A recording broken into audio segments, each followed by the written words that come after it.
J'ai tout péché, Jésus-Christ veut te sauver. J'ai tout péché, Jésus-Christ veut te sauver. Je vous salue dans le beau et précieux nom de notre Seigneur Jésus-Christ. Alors nous poursuivons notre série pour connaître comment les stratégies, les manières pour pouvoir vivre de façon équilibrée, paisible, dans un monde en trouble, au milieu des troubles, des tribulations. Comment nous pouvons vivre en paix quand le monde est troublé, quand le monde est agité, comme en ces temps-ci où le coronavirus trouble le monde. Comment pourrais-je vivre en paix et en sécurité? Oui, c'est de la connaissance des promesses de Dieu. Oui, en tant que chrétien, je sais que le Seigneur m'a déjà dit, par exemple, que je servirai, il dit dans Exode 23, il dit, vous servirez l'Éternel votre Dieu, et je bénirai votre pain et vos eaux, et j'éloignerai la maladie du milieu de toi. Voilà, j'éloignerai la maladie. Donc Dieu l'a dit, comme je le sais, je connais ses promesses. Par exemple, je ne peux pas avoir peur de coronavirus. Et je sais que le Seigneur m'a déjà dit, oh, que 1000 tombent à mon côté et 10 000 à ma droite, je ne serai pas atteint. De mes yeux seulement, je regarderai, je verrai la rétribution des méchants. Mais à qui Dieu parle là-bas? Il dit ceux qui... Voyons à qui Dieu parle. Parce que beaucoup, ce verset-là, du psaume 91, les gens ont plaisir de les réciter sans savoir. Toutes les promesses de Dieu ont des conditions. Toutes les promesses de Dieu pour s'accomplir. Le tout ne suffit pas de connaître la parole de Dieu, de dire oui, de Matthieu tant, verset ceci, de Deutéronome tant, verset... Non, ce n'est pas ça. Ça a des conditions. Il y a des si. Il dit, si tu obéis à la voix de l'Éternel ton Dieu, et que tu observes ces prescriptions que je te présente au Dieu, voilà ce que je vais faire, je te bénirai. Les bénédictions de Dieu est de préserver d'une maladie ou d'un fléau qui est en train de frapper tout le monde et tu vis au milieu de ça et ne frappe pas là. Ça, c'est une bénédiction. Mais pour avoir cette bénédiction-là, il y a des conditions que tu dois remplir. Voyons ces conditions dans Deutéronome. Oui, dans Deutéronome, au chapitre 28. Qu'est-ce que Dieu dit, chapitre 28? On va voir le verset 1er. Et Deutéronome chapitre 28. Verset 1er dit quoi? Si tu obéis, c'est l'obéissance. Le tout ne suffit pas d'être rempli de la parole de Dieu. Tu connais la parole de Dieu, mais tu n'appliques pas, tu perds ton temps. C'est une perte de temps. Tu dois être rempli de ça pour pouvoir l'appliquer. Ce n'est pas pour faire one man show ou bien pour faire le connaisseur. Non, Satan là, ça là même ne lui fait pas peur. Mais il sait que ça c'est l'hypocrisie. Et l'hypocrisie de Dieu n'aime pas l'hypocrisie. Voilà. C'est pourquoi il va dire même, allons dans, avant de lire Deutéronome 28, il va dire dans Hébreu. Alors, voyons ce qu'il dit dans Hébreu. Vous voyez, non? Hébreu 10, verset 22. Il dit, approchons-nous avec un cœur sincère, dans la plénitude de la foi, les cœurs purifiés d'une mauvaise conscience et le corps lavé d'une eau pure. Vous voyez ça? Retenons fermement la profession de notre espérance. Tu espères quoi? Aux promesses de Dieu? Oui, tu espères. C'est une bonne chose. Pour garder cela fermement, il dit quoi? Il faut que tu t'approches de Dieu avec un cœur sincère. Pas un cœur, tu penses que tu dis quelque chose de la bouche et dans ton cœur, tu penses autre chose. On ne peut pas tromper Dieu. La Bible est claire. C'est clair, Galates 6. Mais si ça dit, ne vous y trompez pas, on ne se moque pas de Dieu. C'est qu'un homme aura semé, il le moissonnera. Et dans Malachie 3, il dit, un homme trompe-t-il Dieu? Est-ce qu'un homme peut tromper Dieu? Non, tu ne peux pas tromper Dieu pour dire que tu vas faire semblant. Non. C'est grave. Il vaut mieux, si tu sais que tu ne veux pas être sincère avec Dieu là, il faut laisser. Dieu ne t'oblige pas. Il faut laisser. Quand tu lis la parole, c'est pour obéir. Tu lis la parole. La prière, c'est quoi? La prière consiste à dire, Seigneur, ce que tu viens de me dire dans ta parole, je viens de lire, donne-moi la grâce. Là où il a dit, tu dois faire ceci, tu dois faire cela. Et tu vois que, oh, c'est au-dessus de ta force. Oui, c'est juste. C'est au-dessus de ta force. Mais c'est pourquoi Dieu a envoyé son Fils unique Jésus-Christ. Et c'est pourquoi Jésus en partant dit, je ne vais pas vous laisser orphelin, je vais vous envoyer le consolateur, le Saint-Esprit. Lui, il va vous conduire dans toute la vérité.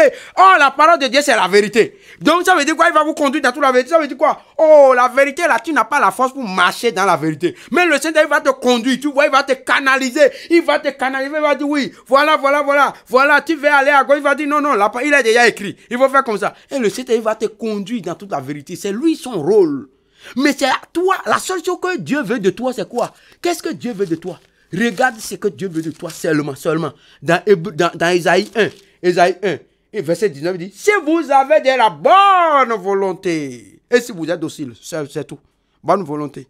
Dieu, je n'ai pas la force, mais je veux. Oh, tu as dit que je n'ai plus le droit, ce n'est pas bon que les impudiques n'iront pas au ciel. Je ne veux plus vivre dans la fornication, dans l'impudicité. Mais je n'ai pas la force. Viens à mon secours.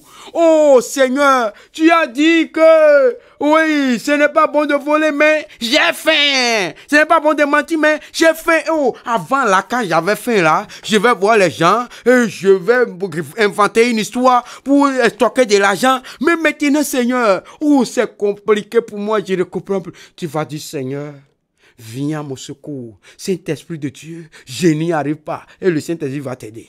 Il dit quoi? La seule chose qu'il te demande, si vous avez, ouais, non, il y a toujours condition. Si vous avez de la bonne volonté, pas la volonté simple, hein, il dit la bonne. C'est ça un cœur sincère. Et ça, il dit dans Hébreux 10.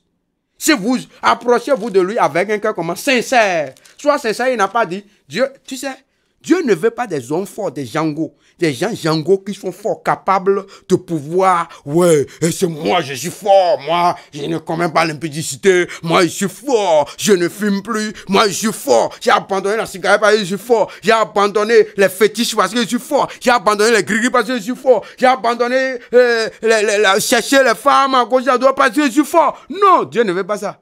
Dieu veut des gens sincères. Faibles, mais sincères. Dieu veut des hommes faibles, mais sincères. Faibles dans leur capacité de respecter la parole de Dieu. Faibles dans leur caractère, mais forts dans leur sincérité. Ils sont sincères. Pour dire Dieu, Seigneur, non, moi je ne veux plus retourner aux idoles, mais ils sont certains en train de me parler pour me dire de revenir, mais je ne veux pas y aller. Viens me soutenir. Et quand tu vas faire ça, le Saint-Esprit va te soutenir. Le Saint-Esprit est là pour te soutenir. C'est pourquoi il dit, si vous avez simplement de la bonne volonté, si vous êtes docile, c'est fini. Vous mangerez les meilleures productions du pays. C'est-à-dire quoi? Les meilleures productions du royaume de Dieu. Verset 20, il dit, mais si vous résistez, si vous êtes rebelle, vous serez dévorés par le glaive, car la bouche de l'Éternel a parlé. Point. Allons maintenant dans Deutéronome. Donc, les promesses de Dieu sont toujours accompagnées de conditions. Il y a toujours ainsi une condition. Si tu veux bénéficier de ça, tu dois suivre les conditions. Il dit, Deutéronome 28, verset 1er, dit, si tu obéis à la voix de l'Éternel ton Dieu en observant et en mettant en pratique tous ces commandements que je te prescris aujourd'hui, tu vois, l'Éternel ton Dieu te donnera la supériorité sur toutes les nations de la terre. Tu as vu ça? Ça, supériorité sur toutes les nations de la terre. Regardons maintenant. Voyons. Il dit, voici maintenant. Voici toutes les bénédictions qui se répandront sur toi et qui seront ton partage lorsque tu obéiras à la voix de l'Éternel ton Dieu. Voyez maintenant. Quel rapport cela avait? Vous voyez maintenant qu'il y a un rapport entre les promesses de Dieu et l'obéissance. Il y a un rapport entre les promesses de Dieu et l'obéissance à sa parole. Or, l'obéissance à sa parole, vous voyez maintenant, comment est-ce que c'est parce que l'obéissance à sa parole maintenant, comment on peut obéir à sa parole? Tu ne peux pas obéir à la parole de Dieu. C'est là maintenant le rapport entre la sanctification, être rempli du Saint-Esprit, être sanctifié, rempli du Saint-Esprit, et obéir aux promesses de Dieu, et obtenir maintenant obéir à la parole de Dieu, et obtenir les promesses de Dieu. Obtenir les promesses de Dieu. Parce que ce qui va faire que tu vas vivre en paix au milieu des mondes en trouble, c'est les promesses de Dieu pour toi, en tant que croyant. Quand tu vois les promesses de Dieu, tu vois que les promesses de Dieu sont au-dessus, en réalité, des informations qui sont sur les télés, radio, internet, WhatsApp, parce qu'on va dire qu'il y a guerre ici, et il y a trouble ici, et il y a coronavirus ici, et il y a ceci, cela qui arrive ici, et il y a tel danger qui arrive. Mais les promesses de Dieu sont au-dessus de tout ça. Les promesses de Dieu disent le contraire. Et comme toi tu crois aux promesses de Dieu, tu es inébranlable. Oh, les autres vont dire, oh c'est foutu, toi tu dis non, c'est maintenant que les bonnes choses commencent. Tu vois? Tu dis que c'est maintenant que les bonnes choses commencent. Quand les autres vont dire qu'il y a crise dans le pays, vraiment rien ne va pas, tu dis, tu vas bien pour moi, tout va bien. Oui, parce que quoi? Tu vas dire non, moi je ne dépends pas de l'économie de la terre, mais je dépends de l'économie du ciel. Alléluia. Alors, donc, tu vois, c'est les promesses. Parce qu'il a dit quoi? Oh, tu sais que la parole a déjà dit que Dieu fait vivre le juste au milieu de la famine. Oh, les lionceaux éprouvent la disette et la famine, mais ceux qui cherchent la face de l'Éternel ne sont privés d'aucun bien. Oh, tu le sais. Il sait, oh, il dit craignez l'Éternel, vous c'est saint, car rien ne manque à ceux qui le craignent. Tu connais toutes ces choses. Tu vois? Donc, c'est la promesse de Dieu, mais il dit, pour obtenir ces promesses-là, il faut que tu obéisses. À quoi? À la voix de l'Éternel. En observant et en mettant en pratique tous ces commandements.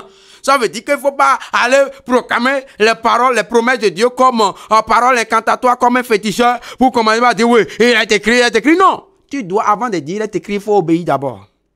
Il faut obéir aussi, là, il faut obéir. Tu dois obéir au commandement. Au commandement que je te prescris aujourd'hui, l'Éternel ton Dieu te donnera la supériorité sur toutes les nations de la terre. Verset 2. Voici toutes les bénédictions qui se répandront sur toi et qui seront ton partage lorsque tu feras quoi? Lorsque tu obéiras à la voix de l'Éternel ton Dieu. Vous voyez, il y a condition d'abord. C'est comme Dieu dit, Dieu tient les promesses dans une main et il tient les commandements dans l'autre main. Et il te dit, bon, si tu obéis, voilà. Si tu te sanctifies, voilà. Si tu marches dans la sanctification, voilà. Voilà. Si tu obéis, voilà. Si tu vas prêcher, il dit, oh, allez, faites de toutes les nations des disciples. Oh, les baptisants au nom du Père, du Fils et du Saint-Esprit. Et enseignez-les à observer tout ce que je vous ai prescrit. Il dit, si tu fais ça, là, tu es en train d'obéir. Voilà. Mais si tu vas, et il dit, et la repentance, et le pardon des péchés sera prêché en son nom, à commencer par Jérusalem. Et toi, tu vas maintenant, toi, tu ne prêches pas la repentance. Tu prêches autre chose, là, tu n'obéis pas. Dieu dit oui. Et après, tu viens, tu prends, tu commences par réclamer les promesses de l'Éternel, alors que Dieu a dit, pasteur, prophète, va prêcher la repentance. Va prêcher la repentance. Et la pratique d'œuvre digne de la repentance. Et toi, tu prêches autre chose. Oh, tu dis que le péché peut demeurer dans son péché, tu lui dis, ouais, oh, je vois des femmes ici vont avoir les bébés miracles. Venez recevoir les bébés miracles. Venez, oh, venez avec vos porte-monnaies. Oh, je vais bénir vos porte-monnaies. Vous serez prospères. Et tu ne lui dis pas qu'il doit fuir le péché. Il doit se sanctifier. Il doit abandonner le péché. Que Dieu, il dit, Dieu, voilà, celui qui vous a appelé est saint. Et vous-même, vous devez être saint. Tu ne lui dis pas ça. Et après tu lui apprends les promesses de Dieu pour dire je serai la tête et jamais la queue. Ou il sera toujours la queue. Parce qu'il a dit si tu obéis. Oui, voilà, verset 3, il dit, tu seras béni dans la ville, tu seras béni dans la campagne, et dans les champs, quelqu'un va dire, Amen. Le fruit de tes entrailles, le fruit de ton sol, le fruit de tes troupeaux, les portées de ton gros et de ton menu bétail, toutes ces choses seront bénies. Il va dire, Amen. Mais il va oublier ce qu'il a dit en haut là-bas. 2 fois ou 3 fois de suite, il a dit, si tu obéis au commandement que je t'ai prescrit aujourd'hui. Mais il oublie cela. Il oublie et il vient dire, il voit, il prend. Il ne sait pas que, oh, si tu prends toujours, toi-même, il faut imaginer, tu prends toujours de sucre, de bonbons, alors que de l'autre côté, il y a un médicament. Et tu ne prends pas, mais tu vas mourir. Tu vas mourir. Il y a là-bas, de l'autre côté, il y a un médicament. Il y a Nivaquine. Là-bas, il dit, moi, je ne prends jamais Nivaquine, mais je prends seulement les sucreries. Donne-moi seulement sucreries. Donne-moi seulement bonbons. Je me souviens quand on était tout petit, là. Quand tant de mangue arrive, là, on mange les mange. Nos parents, là, ils vont acheter vermifuge, là. Et ils viennent nous donner, ils disent de boire. Vermifuge, là, quand on nous dit de boire, on n'est pas content. Ça ne fait pas plaisir quand même. De boire. Parce que Magara est plus douce quand même que... Mais c'est pourquoi? C'est pour notre bonne santé. C'est la même chose.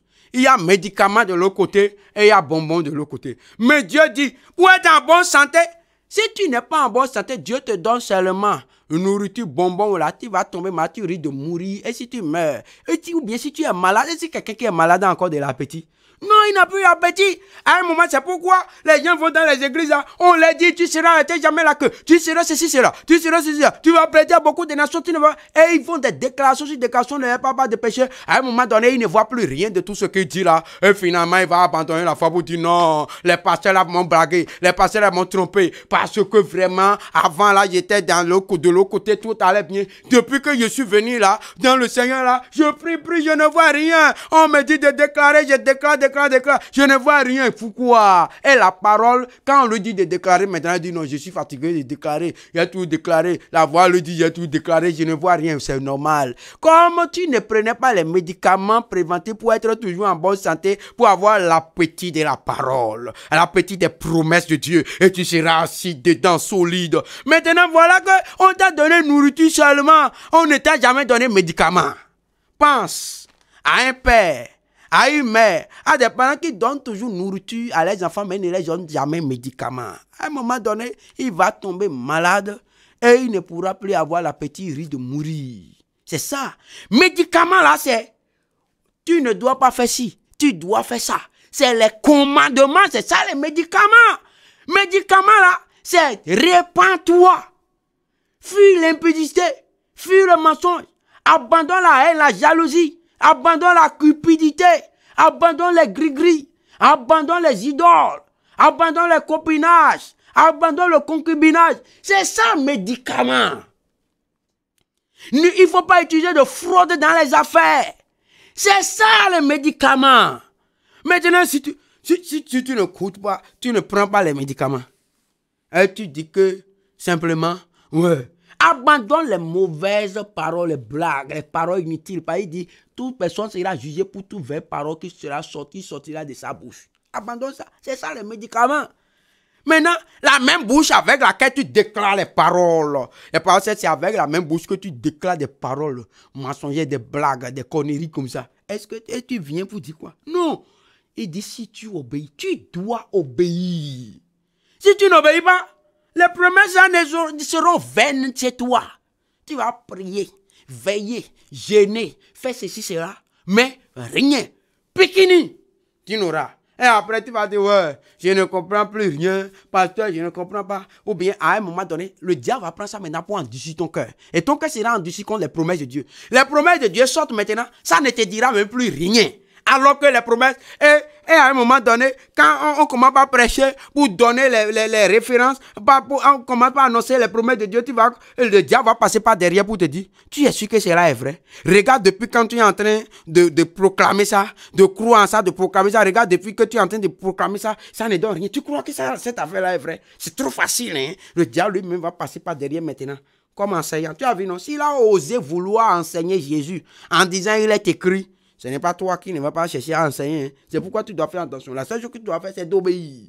Jésus a dit que lui fait toujours la volonté de son Père, il obéit. C'est en cela que Jésus est notre Maître et Seigneur. Ça veut dire quoi? Il est le chef. C'est lui qui a obéi au Père. Il a obéi au commandement de Dieu en toutes choses. Il a été tenté comme toi et moi, mais sans commettre le péché. C'est pourquoi il est le maître. Il est maître comment? Un maître, c'est un modèle. Il est le Seigneur, donc on doit le suivre. Tu le suis, tu es derrière lui. Il va te dire, va à gauche, oui, va. Il devient ton GPS. Par le Saint-Esprit, il devient ton maître. Et avec le GPS qui est le Saint-Esprit, il te conduit. Jésus, lui, il est au niveau de la tour de commandement là-bas. Et il est en train de conduire avec ton GPS. Le Saint-Esprit, la tour de commandement est au ciel. Le Saint-Esprit, le GPS, le Saint-Esprit est sur la terre, en train de nous diriger. Tu vois, c'est comme l'avion. L'avion, il y a le pilote là-bas, qui est là-bas, avec le GPS à bord, tout ça là. Mais il y a celui qui est au niveau de la tour de contrôle, là-bas. Jésus est au niveau de la tour de contrôle, c'est lui. Maintenant, le Saint-Esprit est le pilote, en train de conduire ici. Il est en toi, il est dans ton cœur. Ta vie est comme l'avion. Et Jésus et le Saint-Esprit est là, comme le pilote, avec son GPS, en train de te conduire, de te conduire avec le GPS de la parole de Dieu. Parce que la parole est l'épée de l'Esprit. C'est son GPS qu'il utilise. Le Saint-Esprit lui-même étant le pilote, et Jésus étant celui qui est au niveau de la tour de commandement, en train de guider l'avion avec le Saint-Esprit, qui est le pilote. Et comme ça, ta vie va atterrir. En traversant les nuages de cette vie, en traversant les zones de turbulence, cet avion va atterrir à bon port, le bon port du ciel. Et ce sera merveilleux. Mais si tu sors de là, imagine-toi, comment est-ce que le Saint-Esprit, qui est le pilote, pourra avoir une bonne conduite de cet avion qui est ta vie sans la parole qui est le GPS? Comment? Ça ne peut pas marcher. Ça ne peut pas marcher. C'est pourquoi tu as besoin d'être rempli d'abord. Tu dois obéir. Maintenant, comme le Saint-Esprit en toi, tu dois pouvoir savoir quoi dire. Saint-Esprit Dieu, il faut m'utiliser pour que je puisse obéir à la parole. Je puisse obéir. Je puisse obéir. C'est le rôle du Saint-Esprit. Et c'est pourquoi tu vois le lien entre les différents messages maintenant quand on a dit pour pouvoir vivre en paix au milieu d'un monde en trouble. Premièrement, nous avons vu qu'il faut que tu sois rempli du Saint-Esprit. Et pour être rempli du Saint-Esprit, nous avons vu qu'il faut être sanctifié. Il faut être sanctifié. Comment? Et on a vu qu'il faut être sanctifié. On va dire, pourquoi il faut être sanctifié? Maintenant, on a expliqué tout ça. Maintenant, on a vu que après tout ça, là, il faut que tu connaisses les promesses de Dieu, la parole de Dieu. Tu dois connaître les promesses de Dieu d'un côté et tu dois connaître aussi les programmes de Dieu. Parce qu'il y a les promesses de Dieu, il y a les programmes de Dieu. Les programmes de Dieu pour ce monde. Donc tu sais comment est-ce que ce monde va finir, quel est le plan que Dieu a fait pour ce monde, le plan pour les pécheurs et le plan pour les croyants. Tu connais toutes ces choses et tu marches avec la parole. Pourquoi maintenant alors la sanctification est nécessaire? Pour que la parole puisse avoir son impact, pour que la parole puisse avoir son impact. On a vu maintenant que pour que les promesses puissent avoir l'impact, il faut que tu obéisses.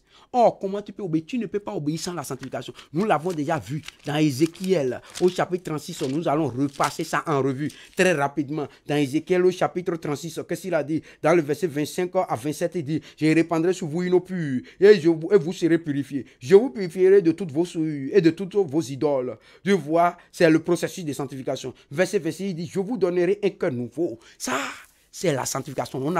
On vous a déjà appris que la sanctification, c'est la circoncision du cœur. Donc, quand le cœur est circoncis, ça devient un cœur nouveau. Un cœur nouveau. C'est pourquoi David, quand il a péché, il va dire, oh, j'ai compris maintenant la chose. Il dit, oh, crée en moi un cœur pur. Un cœur nouveau pur. Renouvelle en moi un esprit bien disposé.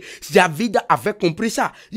David a compris ce mystère. C'est pourquoi il a prié comme ça. Et toi-même, tu vas prier comme ça. Il dit, verset 26, il dit, je vous donnerai un cœur nouveau. Je mettrai en vous un esprit nouveau. J'ôterai de votre corps le cœur de pierre et je vous donnerai un cœur de chair. Et après cela, je ferai quoi maintenant? Verset 27. Je mettrai mon esprit en vous et je ferai que vous suiviez mes ordonnances. Vous voyez, non? Ce qu'il a dit dans Deutéronome 28 ici, là, il a dit pour que tu parviennes, il dit si tu obéis.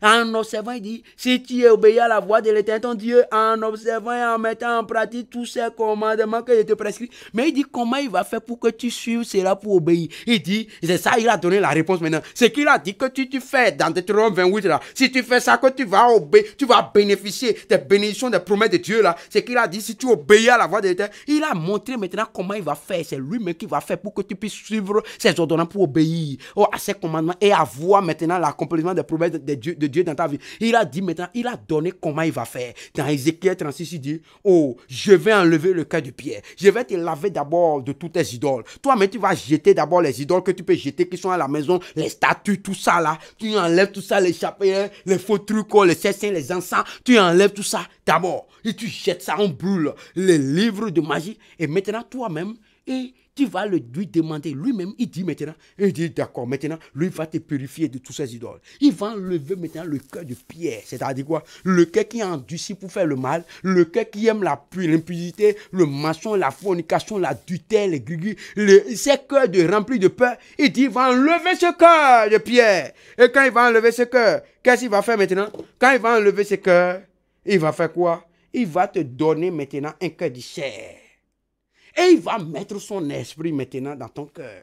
Et il dit, je mettrai mon esprit en vous. Je ferai que vous suiviez mes ordonnances et que vous observiez et pratiquiez mes lois. Ah, merveilleux, c'est ça. Il dit, vous habiterez le pays que j'ai donné à vos pères, vous serez mon peuple et je serai votre Dieu. Je vous délivrerai de toutes vos souillures. J'appellerai maintenant le blé. Les promesses de Dieu vont s'accomplir maintenant. Parce que maintenant là, puisqu'il a dit dans Deutéronome là-bas que si tu obéis à la voix de l'Éternel ton Dieu, c'est en ce moment et tu pratiques ces ordonnances là, il dit c'est là qu'il va te bénir. Il va te donner la supériorité sur toutes les nations de la terre. Il va bénir les fruits de tes entrailles, les fruits de tes troupeaux, de ton gros menu bétail. Il va te bénir dans la ville et te bénir dans les champs. Il rendra ton nom grand. Il te donnera la supériorité sur toutes les nations de la terre. Et tout ça promet, il dit, tu seras la tête et jamais la queue. Si tu obéis. Mais il lui-même a vu que, oh, mon enfant là ne veut pas obéir par sa propre force. Hein. Il a besoin. Parce que sa vie est comme un avion qui est en train de conduire, qui est en voyage. Oh, qui est face au nuage, face à l'intensité, à la pesanteur, face aux troubles, aux zones de turbulence. Et il a besoin d'un pilote pour pouvoir faire atterrir cet avion à bon port, au port de l'éternité bénie. Alors, il faut le pilote. Mais le pilote là ne va venir n'importe comment. Il faut que lui-même va nettoyer le cœur. Il va le sanctifier. C'est ça le lien entre la sanctification, être rempli du Saint-Esprit, et la vie paisible dans un monde en trouble. Parce que lorsque tu es sanctifié, pour que tu vives une vie paisible au milieu d'un monde en trouble, il faut que tu vives cette vie comptant sur les promesses de Dieu. C'est une vie paisible, une vie en paix au milieu d'un monde en trouble. C'est une vie qui est vécue en comptant sur les promesses de Dieu qui ne ment jamais. Et sur les promesses de Dieu qui peut toujours faire ce qu'il dit qu'il va faire. C'est pas un Dieu démagogue. Comme les hommes sont des démagogues. Mais Dieu, lui, n'est pas démagogue. Le féticheur peut être démagogue. Le politicien peut être démagogue. Mais ton père peut être démagogue. Ta mère peut être démagogue. Mais Dieu, lui, n'est pas démagogue. Lui dit faire. Alors donc c'est ça la vie paisible au milieu des mondes en trouble. La vie paisible au milieu des mondes en trouble, c'est la vie qui est vécue en comptant de façon ferme sur les promesses de Dieu. Le Dieu qui ne ment pas. Et le Dieu qui est tout puissant et qui est capable toujours de faire ce qu'il dit. Mais pourquoi alors, si c'est comme ça, nous voyons clairement pourquoi alors on a parlé de sanctification et rempli du Saint-Esprit et tout ça. Parce que, nous, comme nous venons de voir dans Deutéronome 28, tu ne peux pas bénéficier de ces promesses-là si tu n'obéis pas à la parole, au commandement de Dieu. Et voilà que tu ne peux pas aussi obéir au commandement de Dieu par ta propre force. Il te faut le Saint-Esprit. Et voilà que tu ne peux pas aussi avoir le Saint-Esprit sans la sanctification. Il te faut te sanctifier et c'est le Saint-Esprit encore qui te sanctifie. Donc Dieu lui-même te sanctifie. Et quand il te sanctifie, il envoie ton esprit en toi. Et c'est son esprit qui te conduit maintenant pour te dire non, c'est ton esprit qui te donne le dégoût maintenant du mensonge. Te donne le dégoût de l'impudicité, le dégoût du vol, le dégoût de l'adultère, le dégoût de la fraude, le dégoût des gris-gris, le dégoût de Satan, le dégoût des fétiches, le dégoût des idoles. C'est lui le dégoût de l'amour du monde, de l'orgueil de la vie, le dégoût de la convoitise des yeux, de la convoitise de la chair. C'est l'Esprit de Dieu qui te donne le dégoût de ces choses. C'est l'Esprit de Dieu qui te donne de détourner ton regard de la terre, qui enlève l'amour de la terre, de ton cœur, et il fixe maintenant tes yeux, ton cœur sur le ciel. C'est le Saint-Esprit qui fait ça. Et quand il fait ça, il t'amène maintenant à aimer tellement Dieu. Le Saint-Esprit met l'amour de Dieu dans ton cœur. Oh, quand on aime quelqu'un, on n'a plus envie d'offenser la personne. Alors, en sorte qu'en ce moment, tu ne respectes plus Dieu, tu ne crains plus Dieu parce que tu as peur de Dieu. Mais tu crains Dieu désormais parce que tu l'aimes. Et quand on aime quelqu'un, on n'a pas envie d'offenser la personne. Alors, désormais, tu vas commencer par aimer Dieu et tu n'auras plus envie d'offenser Dieu. Parce que tu vas craindre Dieu, non pas parce que tu as peur maintenant de la faire, mais tu aimes tellement Dieu que tu vas parler comme Joseph. Joseph dit quoi? Joseph va dire, oh, comment ferais-je ainsi mal et pécherais-je contre mon Dieu? Vous voyez? Et la Bible va nous dire que Dieu était avec Joseph. Et c'est pourquoi tout ce que Joseph faisait lui réussissait. Oh, tout ce que tu fais va te réussir. Au nom de Christ. Pourquoi? Parce que le Saint-Esprit qui est le GPS prend le contrôle de ta vie, de l'avion que constitue ta vie maintenant. Et il te conduit alors à obéir au commandement de Dieu. Et comme tu es en train d'obéir au commandement de Dieu, tu manges maintenant les promesses de Dieu et tu es assis sur ces promesses. Alors, le Seigneur va accomplir ses promesses dans ta vie. Et comme les promesses, tes promesses, les promesses de Dieu font de toi un homme différent. Et nous allons voir ce que ça fait de toi le dimanche prochain. alors tu vas vivre dans un monde en trouble, tu vas vivre paisiblement. Que le Seigneur vous bénisse.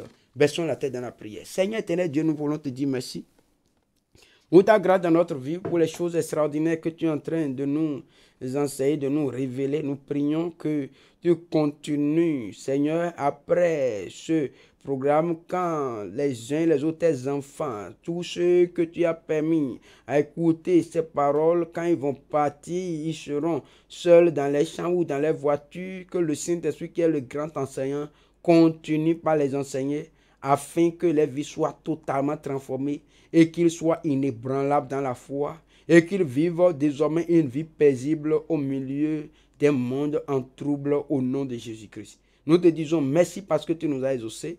Au nom de Jésus-Christ, nous avons prié. Amen.